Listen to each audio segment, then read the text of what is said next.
जिसके हाथ लगे थे, जिसके बाद पुलिस उन दोषियों तक पहुंची थी जिन्होंने इस वारदात को अंजाम दिया। कल सुबह 5:30 बजे इन चारों कन्विक्टेड को हैंग किया जाएगा। वो एक जीवित लाश बनकर के अपना जीवन जिएगी अगर बच गई तो। क्या ऐसे लोगों को फांसी की सजा नहीं होनी चाहिए? खबरदार, दोषियों को फांसी दे दी गई है। पवन गुप्ता, विनय शर्मा, अक्षय कुमार, मुकेश सिंह, चारों ही दोषियों को फांसी की फांसी पर 23 साल की उम्र थी, लेकिन उस 23 साल की याद नहीं आती है, लेकिन जो हमने 14 दिन हॉस्पिटल में देखे उसका एक एक क्षण नहीं भूलता है। गूंजती है आज भी कानों में उसकी सिसकियां, चीखती चिल्लाती रोती रह गई बस नाम की वो निर्भया। इंसाफ की बस आस में कितनी ही रूह मर गई, न जाने कितनी जल गई, न जाने कितनी घुट। बेटियों के खून से लिपटी है आज भी ये सुर्खियां, इस देश के कानून की बस है यही अपंगता। फैसलों के नाम पे सालों चलेंगी ये पेशियां, बस इस तरह क्या काबू नहीं होंगी ये फांसियां।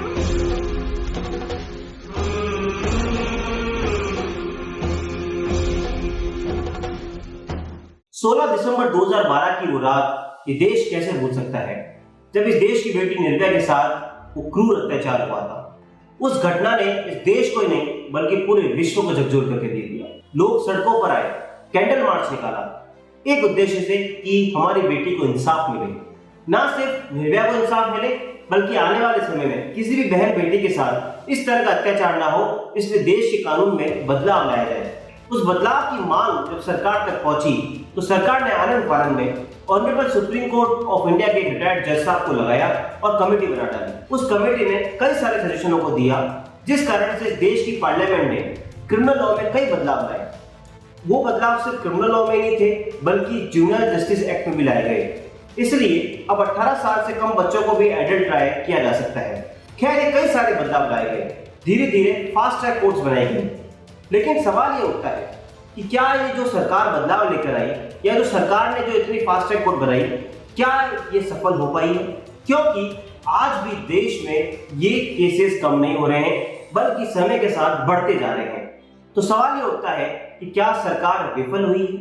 क्या हमारे देश की पुलिस नाकाम रही है, या फिर सरकारी वकीलों का वो रवैया सही नहीं रहा है, जहां पे वो हमारे देश की बहन बेटियों को इंसाफ नहीं दिला पाए हैं? हमने सोचा आज के इस कार्यक्रम में हम बुलाए निर्भया की मां को, जिन्होंने 8 साल एक इंसाफ की लंबी लड़ाई लड़ी। उस मां के दर्द को जानने की कोशिश करें। हालांकि उस मां के दर्द को तो हम नहीं जान सकते, फिर भी हम उनसे ये जाने कि उन्होंने इंसाफ की लड़ाई कैसे लड़ी, और ना सिर्फ इंसाफ की लड़ाई लड़ी, बल्कि आगे किसी के साथ ऐसा ना हो, इसलिए उन्होंने ट्रस्ट की भी स्थापना कर डाली, ताकि वो किसी के साथ ऐसा हो तो उसको फाइनेंशियल और लीगल सपोर्ट दे सके। नमस्कार दोस्तों, मैं हूं एडवोकेट नमन मनोहर, आपका अपना वकील दोस्त। आप देख रहे हैं लीगल शॉर्ट्स, वो यूट्यूब चैनल जो जागरूक करता है आपको कानून से हर छोटी बड़ी जानकारी से। हमारे इस खास कार्यक्रम में हम अक्सर लोगों को बुलाते हैं स्पेशल गेस्ट के रूप में, जो हमें हर केस की इनसाइड स्टोरी देते हैं। आज हमने बुलाया है निर्भया की माता जी को। तो चलिए दोस्तों, शुरू करते हैं उनके साथ हमारा ये वार्तालाप।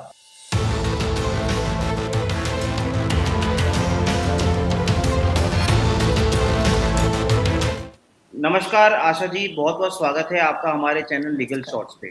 बहुत बहुत धन्यवाद पहले तो आपको कि आपने हमें इतना बेशकीमती समय अपना निकाल के दिया, क्योंकि आजकल आप जिस उद्देश्य में लगे हैं वो बहुत काबिल तारीफ है। जब किसी परिवार के साथ एक हादसा होता है तो वो पूरा बिखर जाता है, लेकिन बहुत कम ऐसे परिवार, वो माँ बाप होते हैं जो ना बिखरते तो बिल्कुल भी नहीं है, बल्कि बहुत हद तक आगे आते हैं देश में बदलाव लाने के लिए।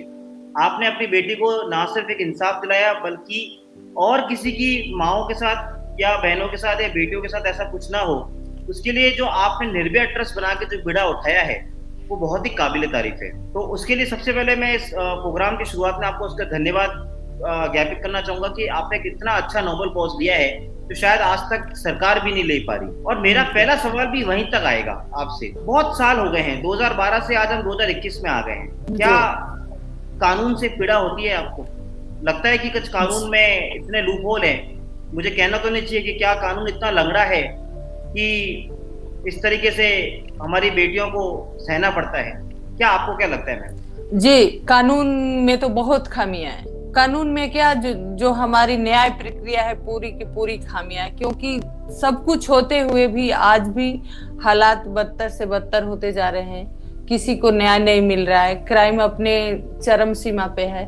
तो कहीं ना कहीं इसका जो क्राइम हो रहा है उसका जिम्मेवार हमारा कानून है, क्योंकि कानून अपने सही मायने में काम नहीं करता। कानून बन जाते हैं, पास हो जाते हैं, बिल पास हो जाती है, लेकिन वो लागू नहीं होता है। तो कानून से तो बहुत उम्मीदें हमें भी थी और हमारे जैसे हजारों लोगों को है, लेकिन कानून में तो बहुत कमियां हैं। आप जो न्याय प्रक्रिया है हमारे यहाँ, कोर्ट से लेके पुलिस व्यवस्था तक कमियां ही कमियां हैं। अगर इनमें कमियां ना हो तो हम 2012 के बाद के ही ले लें तो निर्भया को न्याय मिलने में 8 साल लग गया। उससे भी पहले केस हुई हैं, उसके बाद भी हुई हैं। आज भी लोग न्याय के लिए धक्के खा रहे हैं। तो कानून में तो बहुत सारी कमियां हैं। जो कानून है, जो मौजूदा हमारा कानून है, उसके हिसाब से भी अगर समय से एक समय सीमा तक लोगों को इंसाफ मिले तभी भी एक हद तक ठीक है। लेकिन जो भी कानून है उस पे भी काम नहीं होता। जो उस कानून में काम करने वाले हैं जिस तरह से होना चाहिए, खासकर महिलाओं के प्रति, तो नहीं है। तो इसलिए कानून में तो बहुत कमियां हैं। आज उसी का नतीजा है जो हमारे अलग अलग जगहों पे, अलग अलग राज्यों में, दिल्ली में हर रोज घटनाएं हो रही हैं, हर रोज बच्चियां बलि चढ़ रही हैं। तो इसका जिम्मेवार तो हमारा सिस्टम ही है, कानून है जी। कानून बहुत सारे बने में। निर्भया केस के बाद भी 2013 में काफी अमेंडमेंट लेकर आए गए, संशोधन लाया गया कानून में। ऐसा कहा गया फास्ट ट्रैक कोर्ट बनाएंगे, पॉक्सो कानून को लाया गया है। मतलब उसके बाद होना चाहिए कि फास्ट ट्रैक कोर्ट्स होगी, बहुत फास्ट तरीके से चार्जशीट फाइल होगी, या एक न्याय प्रणाली में बहुत सुधार आएगा। इतने सारे कानूनों को लाया गया, फिर भी आपको लगता है कि इतने कानून होने के बावजूद भी कुछ नहीं हो पाता है?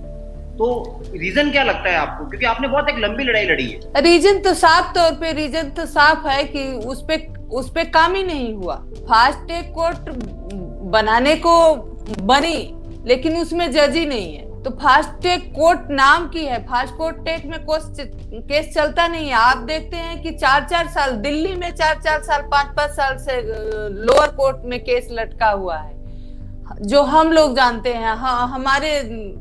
हमने उसमें हेल्प किया, हमने उनको मदद किया, लेकिन वो अभी 4-4 5-5 साल से लोअर कोर्ट में लटके हैं। सुप्रीम कोर्ट में अपीलें हैं, 5-5 साल से लटके हैं। तो किस बात का फास्ट ट्रैक कोर्ट है?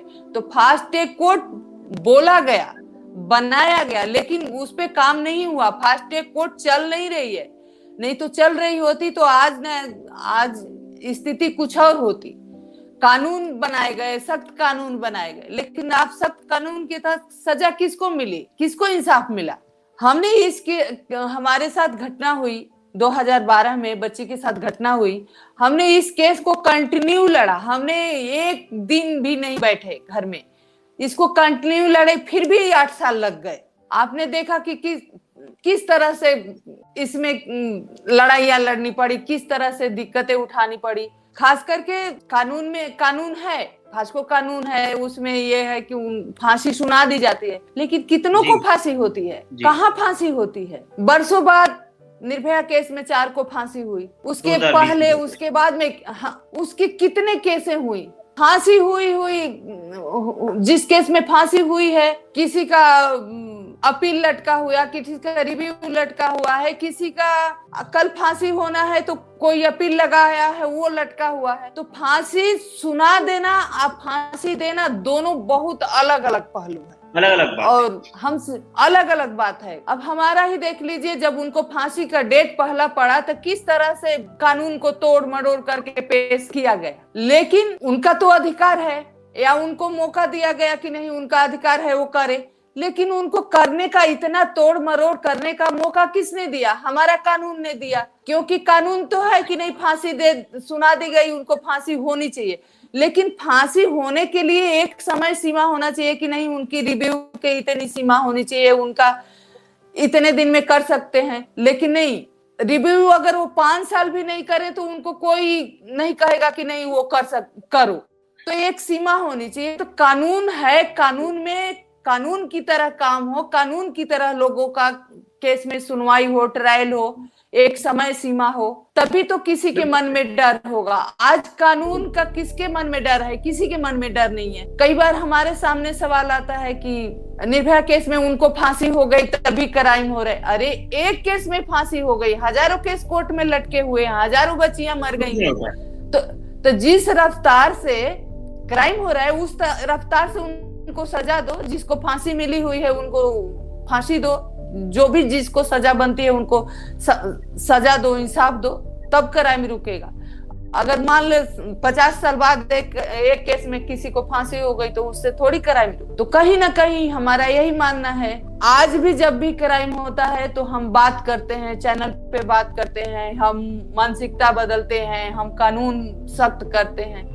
तो कानून जो भी है, कानून तो है, कानून की तरह आप काम करिए। कानून में जो बैठे हैं वो उसको कानून की तरह काम करे। पुलिस है, पुलिस अपना ईमानदारी से काम करे। सबसे जरूरी है कि एक समय सीमा हो, ये नहीं कि केस कोर्ट में चला, समय सीमा हो। 5 साल से लटका है, ट्रायल कोर्ट में लटका है, उसके बाद हाई कोर्ट में गया, हाई कोर्ट में 5 साल लटक गया, सुप्रीम कोर्ट में कोई सीमा नहीं है। अगर 10 साल भी कोई अपील नहीं करता है तो कोई सुनवाई नहीं है। तो एक समय सीमा होना चाहिए कि नहीं, अगर हम मानते हैं कि सबका अधिकार है, उनका भी अधिकार है कि नहीं, हाँ उनको फांसी हुई है तो उनका एक सीमा हो कि नहीं 3 महीने के अंदर, 6 महीने के अंदर, साल महीने के अंदर अगर नहीं करेंगे तो वो खत्म हो जाएगा। ऐसा नहीं है। तो इसीलिए कहीं ना कहीं मुजरिमों का हौसला बढ़ा हुआ है, क्योंकि उनको पता है कि हम छूट जाएंगे या हमें माफी मिल जाएगी। आप देखते हैं कि जब कोई बच्ची के साथ क्राइम होता है, 2 दिन 4 दिन चैनल पे चलता है, कैंडल मार्च चलता है, इसके बाद सब शांत हो जाते हैं। तो कहीं ना कहीं मुजरिमों का ये हौसला बढ़ता है कि नहीं हम तो छूट जाएंगे, हमको माफी मिल जाएगी। तो कानून ऐसा हो, कानून में ऐसा हो, काम हो, एक संदेश जाए समाज में, खासकर वैसे लोगों को कि नहीं हम बच्चियों के साथ अगर क्राइम करेंगे तो हमें सजा मिलेगी। हम जैसा आपने बोला कि कानून भी है लेकिन वो समय सीमा निर्धारित नहीं है। इसमें कई सारे फैक्टर आते हैं, जैसे इस देश में जजेस के अपॉइंटमेंट बहुत कम है, तो कहीं ना कहीं सरकार की तरफ से एक खामी है। दूसरी तरफ अगर हम बात करें पुलिस की इन्वेस्टिगेशन में कई बार वो इतने महत्वपूर्ण घटक छोड़ देते हैं कि वो प्रॉपर एक केस प्रोसिक्यूशन का नहीं बना पाते।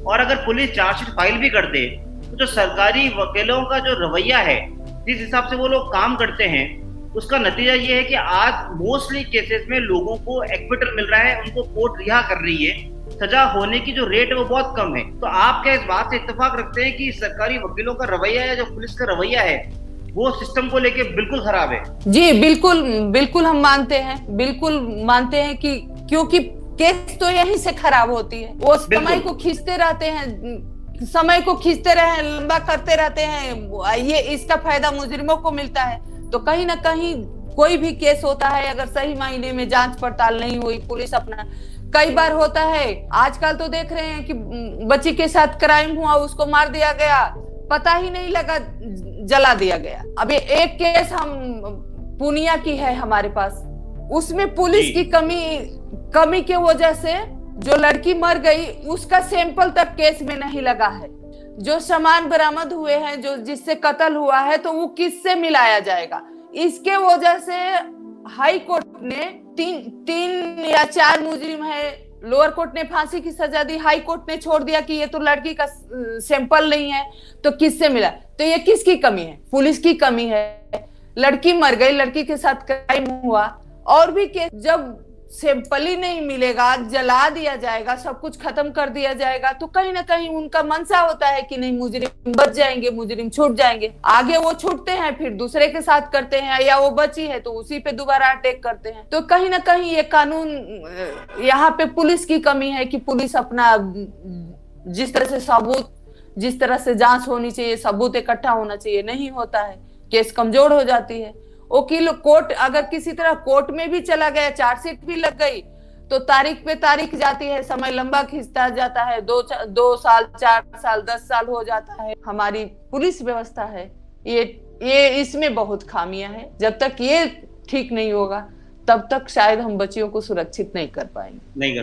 तो जैसा कि आपने अभी ये बताया कि पुलिस की नाकामी है, हमारे सरकारी वकीलों की नाकामी है, समय सीमा नहीं है। 8 साल आपने अपनी बेटी के इंसाफ के लिए लड़े। आपको भी परेशानी हुई होगी, कोई ऐसा वाकया हुआ होगा कि पुलिस से सपोर्ट नहीं मिला या सरकारी वकीलों से सपोर्ट नहीं मिला, कुछ तो हुआ होगा आपके साथ भी ऐसा कभी कि आपको प्रॉब्लम फेस करनी पड़ी हो? जी देखिए, शुरू में जो भी कुछ हुआ, शुरू में तो हुई लापरवाही है, लेकिन बाद में मुझे पुलिस से कोई दिक्कत नहीं हुई। सरकारी वकील भी अपने हिसाब से अपना काम किए। थोड़ी बहुत जब अपील हाई कोर्ट में गई या सुप्रीम कोर्ट में, इसके बाद सब ठंडा पड़ गया। फिर मुझे अपना वकील करना पड़ा, या दिक्कतें तो बहुत हुई जिसकी कोई सीमा नहीं है। और जैसे सुप्रीम कोर्ट में हुआ कि हम उसमें पार्टी नहीं है, हम कोर्ट के अंदर नहीं आ सकते, हमें पास नहीं मिल सकता जी। तो ये सारी दिक्कतें हुई। कई दिनों तक, कई दिन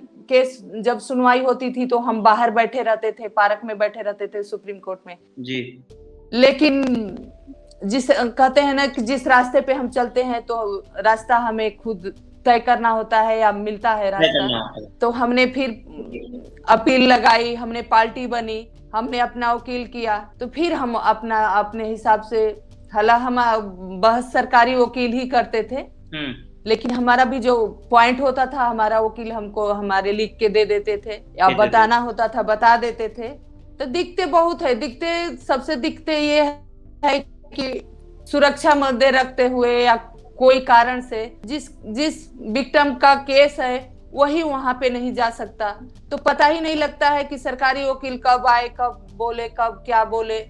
तो जरूरी है कि अगर हमारा केस है, हम सुनना चाहते हैं, हम वहां बैठना चाहते हैं, तो कोर्ट की तरफ से विक्टिम परिवार को अधिकार मिलना चाहिए। तो दिक्कतें बहुत हुई। हालांकि बोलिए, जब भी कोई घटना होती है तो हमारी जनरली एक टेंडेंसी होती है कि हम जो लोकल एमएलए, एमपी या जो पॉलिटिकल पार्टी होती है उनको अप्रोच करते हैं कि भाई हमें घर में न्याय दिलाया जाए। अगर कहीं दिक्कत आती है पुलिस से तो हम उनकी मदद लेते हैं कई बार, क्योंकि हम उनको अपना वोट देते हैं, उनको पार्लियामेंट तक पहुंचाते हैं ताकि वो हमारी आवाज को वहां रख सके। सरकार से सपोर्ट मिला आपको? क्या कोई राजनीतिक सपोर्ट मिला आपको कभी?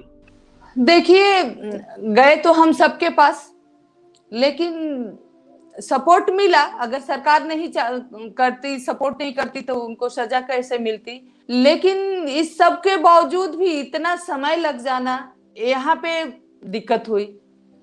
कई बार चीजों को पता नहीं होता था। इस सरकार के पास, उस मंत्री के पास जाते थे, आते थे, वो कहते थे कोर्ट करेगा, लेकिन जब तक सरकार नहीं करेगी तब तक कोर्ट कैसे करेगा। अब जैसे मान लीजिए कोई अपील है, तो जब तक सरकारी वकील उसको मेंशन नहीं कराएगा, वहां अपील को जवाब नहीं देगा, तब तक कैसे चलेगा। तो कहीं ना कहीं सरकार की जरूरत है। तो हमें तो मदद मिली, लेकिन हमें दौड़ना पड़ा। जिस तरह से सुप्रीम कोर्ट में 17 में फांसी हो गई, सुना दी गई, 20 में जाके उनको फांसी हुई है। हमने 6 महीना 1 साल हमने इंतजार किया कि अब डेट पड़ेगी, नहीं डेट पड़ी तो हम दौड़ना शुरू किए। फिर हमने अपील लगाया, हमने कोर्ट से गुहार लगाई कि जो भी विक्टिम मैं हूं, बेटी हमारी गई, लेकिन मैं कोर्ट से कह रही हूं कि उनका जो भी अधिकार है, जो भी उनकी रिव्यू है, उनका रिव्यू वो डाले और हमें इंसाफ मिले। तो कहीं ना कहीं यहाँ पे बहुत दिक्कत है। ये भी दिक्कत है कि क्राइम में एक है, क्राइम में एक ही केस में 4 शामिल है या 2 शामिल हैं, तो सजा भी, फांसी भी उनको एक साथ होगी, लेकिन वो अपील अलग अलग करेंगे। तो यहाँ पे कानून में अलग अलग करेंगे, और इसका कोई समय सीमा नहीं है कि कोई अब जैसे अभी कर दिया, कोई 1 साल नहीं किया। तो ये कहीं ना कहीं ये लॉफुल से ये है कि इसका फायदा मुजरिमों को होता है कि फांसी होगी तो एक ही साथ होगी, लेकिन वो अपील अलग अलग करेंगे। अगर एक को माफी मिलेगी तो सबको मिलेगी।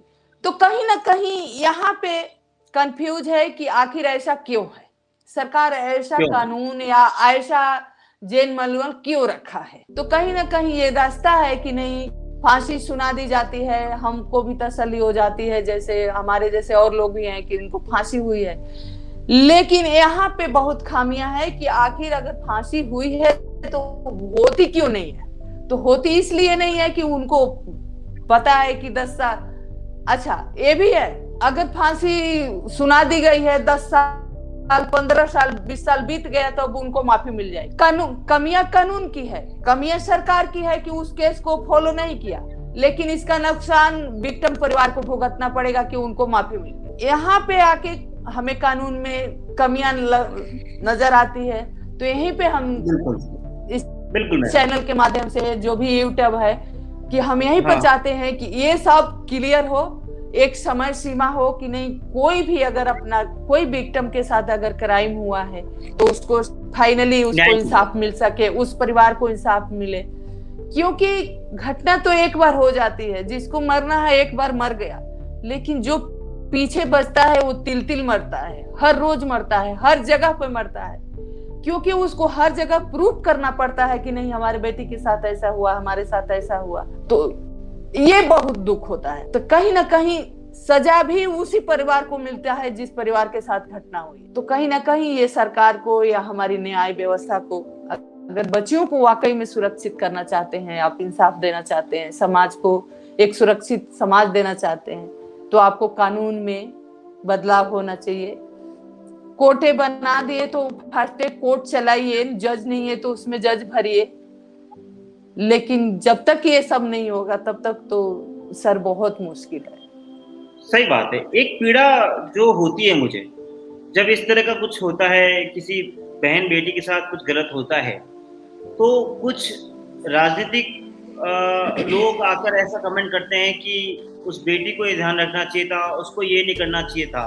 अभी जो हाथरस का केस हुआ, जो हाथरस का एक रेप केस हुआ, उसमें वहाँ के एक लोकल लीडर का कहना था कि अगर वो बच्ची वहाँ नहीं जाती तो ऐसा नहीं होता, उसका वहाँ अफेयर था। या मैं मुलायम सिंह जी यादव का एक स्टेटमेंट बोलूं, वो बोलते हैं बॉयज विल बी बॉयज, ऐसा तो होगा ही। पीड़ा होती होगी ऐसी बातों से, बहुत पीड़ा होती है कि जिसको हम उम्मीद के साथ हम वोट देते हैं, अपना समय गंवाते हैं, हम ये उम्मीद कर बैठाते हैं या जिताते हैं कि नहीं हमें सुविधा मिलेगी या हमें जरूरत पड़ेगी तो हमारा काम हो जाएगा। और उसके बाद जब क्राइम होता है किसी के साथ, ऐसा बयान आता है तो बहुत तकलीफ होती है कि आखिर हम किस समाज में और किस छतरी के नीचे जी रहे हैं, हमने किसको बैठाया है कुर्सी पे। तो तकलीफ होती है, बहुत तकलीफ होती है। आज भी जब केस होती है तो घूम फिर के बच्ची पे आती है कि क्यों गई थी, जैसे आपने अभी कहा कि हाथरस वाले केस में कहा कि क्यों गई थी। तो आखिर अगर इंसान दुनिया में आया है तो उसको पढ़ना है, लिखना है।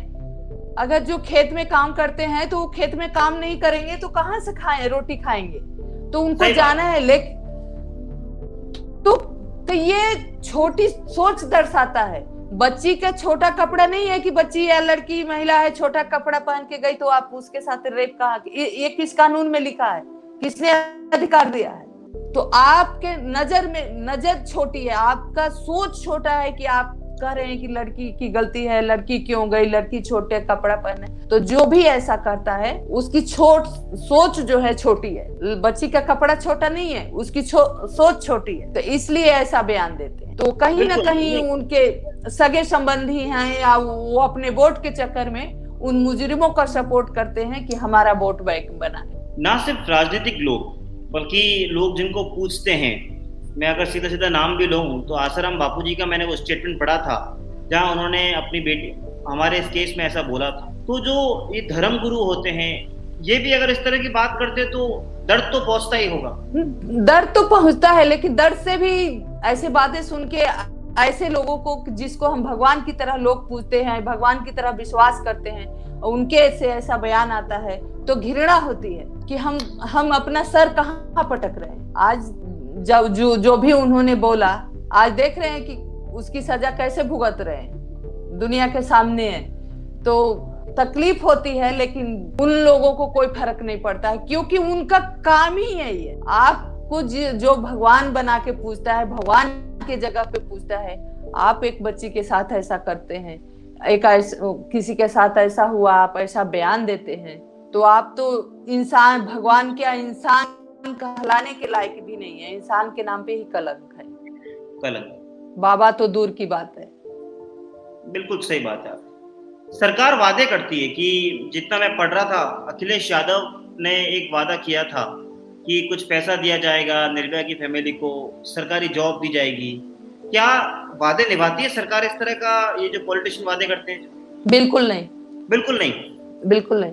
तो आपको कोई भी तरीके से कहीं से भी कोई जॉब इन्होंने जो सोचा था कि हम निर्भया की फैमिली को सरकारी जॉब दिलवाएंगे, उस बेटी को लड़ने के लिए जो इंसाफ के लिए पैसा होगा वो हम देंगे, कुछ भी सपोर्ट नहीं मिला आपको इस बारे में? नहीं, केस तो हमारी केस तो दिल्ली में चली थी, तो हमने दिल्ली में लड़ा, लेकिन उन्होंने कहा था नौकरी देने के लिए, किसी को नौकरी नहीं दी। मतलब राजनीतिक वादों की तरह रह गया बस। जी। अब हम बढ़ते हैं थोड़ा मीडिया की तरफ। मीडिया से संतुष्ट हैं कि मीडिया ने कैसा काम किया? क्या आपको लगता है कि मीडिया ट्रायल रोकनी चाहिए, या इस तरीके से जो हादसे होते हैं तो क्या मीडिया को इस तरीके से एक्शन लेना चाहिए? क्या आपको लगता है मीडिया के ऊपर सपोर्ट रहा आपको मीडिया का? जी, मेरे को मीडिया का बिल्कुल सपोर्ट रहा क्योंकि मीडिया ने ही एक एक चीज को सामने रखा। जिस तरह से चीजें दब गई थी, तो अगर मीडिया ने नहीं उठाया होता तो शायद आज हम नहीं इंसाफ मिलता है, आज भी लड़ते रहते, क्योंकि जो केस मीडिया में नहीं आती है वो दबी की दबी ही रह जाती है।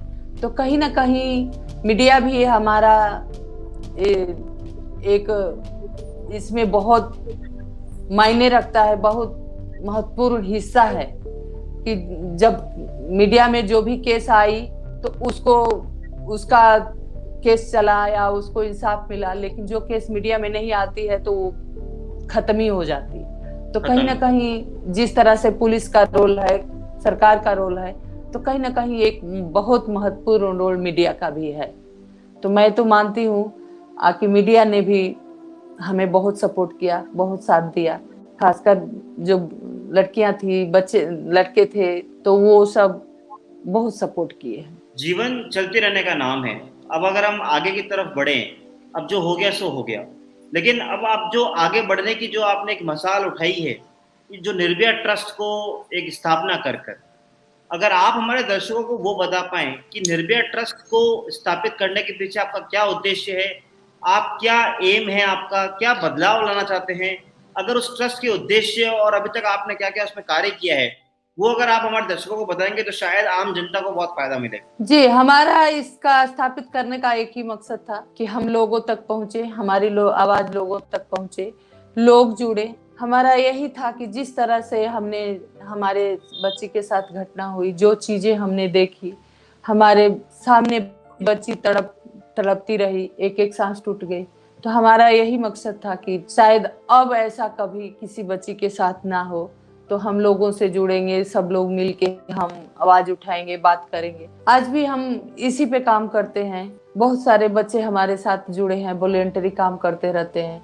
अब तो हमने एक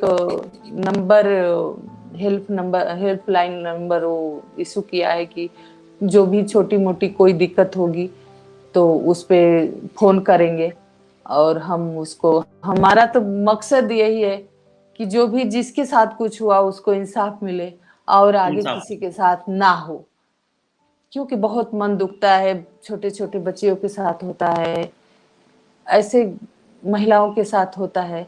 तो हमारा यही है कि हम सबके साथ जुड़ के, हम सब लोग मिलके एकजुट होके इस पे काम करें, इस पे आवाज उठाएं कि क्राइम हो ही ना।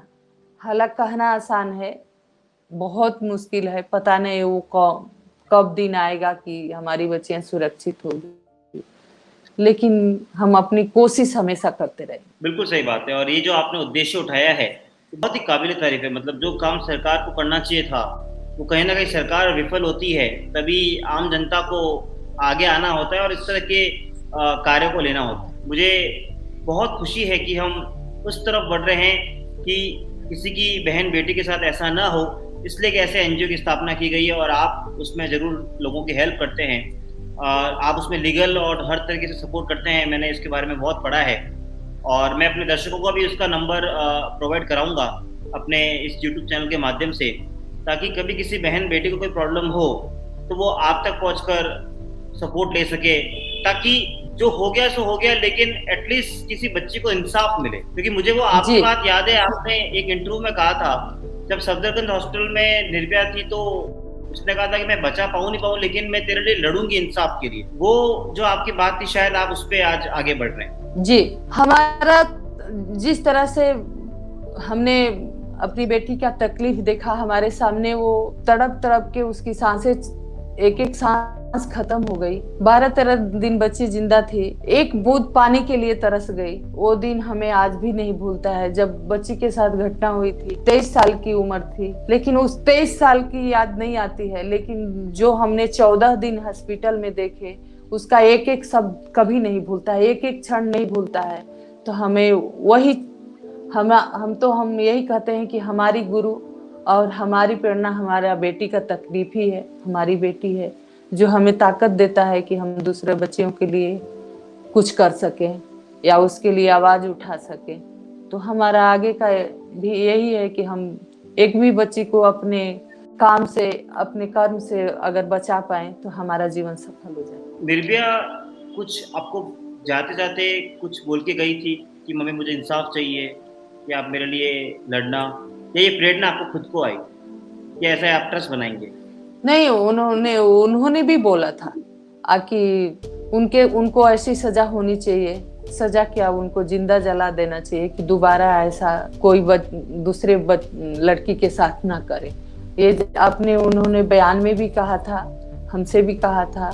जब मजिस्ट्रेट जो बयान ली थी जाने लगी तो उनके सामने वो हाथ तो नहीं जोड़ पाती थी क्योंकि उनके दोनों हाथों में सिरिंज कुल लगी हुई थी। फिर भी उन्होंने कोशिश किया कि इनको छोड़ना नहीं, इनको ऐसी सजा मिले कि दोबारा ऐसा किसी के साथ ना। तो उन्होंने जाते जाते यही कहा था कि इनको सजा क्या, इनको तो जिंदा जला देना चाहिए। तो यही सब चीजें याद रहती हैं और यही चीजें हमेशा अंदर तकलीफ देती हैं और आगे कुछ करने के लिए प्रेरित करती हैं कि नहीं, अगर हमारे कुछ करने से, हमारे आवाज उठाने से अगर किसी को इंसाफ मिलता है, किसी बच्ची का हेल्प होती है, तो हम ये जरूर करेंगे। बिल्कुल सही बात है मैम। बहुत बहुत धन्यवाद, आज आपने हमारे लिए समय निकाला और मुझे खुशी है कि आपके ट्रस्ट के द्वारा हम इस समाज में बदलाव लाने का प्रयास कर रहे हैं।